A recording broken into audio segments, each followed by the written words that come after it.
ننګرهار کې 21 دیني مدارسو سره د کمپیوټرونو او پرینټرو مرسته وشوه.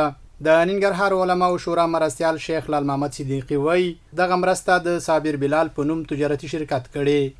صابر بلال تجارتي شرکت تقریبا د 21 مدارس سره خپل همکاري وکړه چې هغه یو دانه لپټاپ او یو پرینټر تقریبا د 21 مدارس سره الله تبارک وتعالى په اهل مال کې برکت واچوي.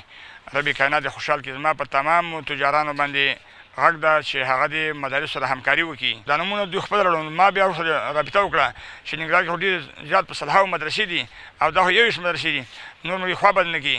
وایي په مرور د وخت سره انشاءالله تعالی دې نور ته موږ لاسرسی کوو انشاءالله. خو دومره مې وس و چې همدوی ته ورسوم. نو لهذا د علي سم بل چا ورکړی و که موږ دا توفیر نه کوو چې هر چا مرسته ورته کې لیکله خو لیست بله خوا نه راغلی و.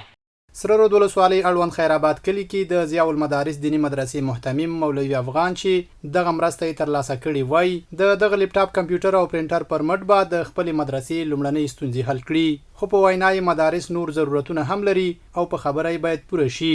الله دې دوی ته بدلي ورکړي. موږ د دې ډېر ضرورت لرو او آینده هم لرو.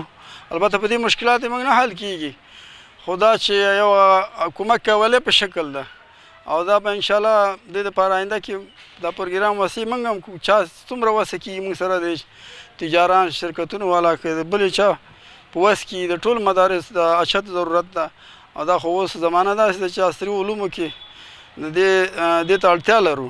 د مرسته کوونکي شرکت د مسؤلینو په خبره راتلونکي کې پلان لري چې د ننګرهار نورو دیني مدارسو سره هم ورته مرستې وکړي.